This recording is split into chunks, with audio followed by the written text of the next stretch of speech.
Hi, this is Tony Sagami. You know, if you listen to our eager to get elected politicians, you would think that China is responsible for 100% of our nation's unemployment woes. After all, hasn't China stolen all our manufacturing jobs? Not so fast. Last week, the San Francisco Federal Reserve Bank released a new study that I thought was very interesting. It was titled "The U.S. Content of Made in China." It had some indisputable facts that are going to change your ideas about cheap Chinese labor. And plus, there were some very extremely important investment takeaways from that study. Now, as I said, the media and our disingenuous politicians would have you believe that just about everything we buy in the U.S. is made in China. But here's the hard reality, that the goods from China accounted for only 2.7% of the U.S. personal spending in 2010, according to the Federal Reserve Bank. Yep, only 2.7%. That's a very small amount. Here's a quote from the study. Although globalization is widely recognized these days, the U.S. economy actually remains relatively closed. The vast majority of goods and services sold in the United States are produced here. So that's a big change from what the media and politicians have been leading us to believe. Now here's some numbers. First of all, only 6% of non-durables, that's things like food and clothing, that are purchased in the U.S. come from China, only 6%. And about 1/3 of all durable goods, and that's things like cars, appliances, furniture, airplanes, that Americans bought last year, were made outside of North America. Now, out of that 1/3, only about 12% came from China. The rest came from companies like Germany and Japan. So you can't point the finger just at China. And then even when you do buy a made-in-China product, the majority of that dollar that you pay goes to pay for the U.S. part of the total bill.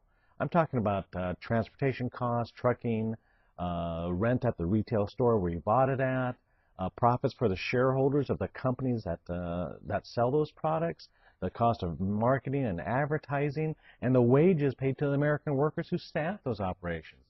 On average, every dollar you spend on a made-in-China item, 55 cents of that dollar goes to American companies, 55 cents. Now, overall, non-American products accounted for only 16% of our GDP last year. 16% total. That's a very small number, especially when you remember how much oil that we import each year. Here's an example, I think, maybe put in context. There was a 2009 study from the Asian Development Bank, and they said that it cost about $179 to produce an iPhone in China. That's the total manufacturing cost. And that full phone sold here for $500. So out of the $179 retail cost, about $650 went to cover the assembly costs in China. The other $172.50 were for parts produced from other countries. So that just really isn't much of an issue. Now here are some other important factoids for you. Now it's true that the U.S. imported almost 4 times as much from China as we sell to China. In 2010, we imported $364 billion worth of goods from China. And we did only sell them $92 billion worth of American products. But take a look at the percentage growth. China's exports to America increased by 23% last year, but American exports to China increased by 32%, which means that the rate of growth is much higher in America's favor.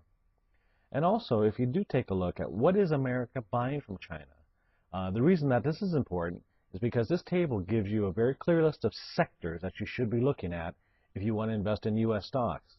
Now, my point that I've always made is that all your U.S. stocks better have an effective China strategy if they're going to prosper in the future. That's going to be their biggest growth market.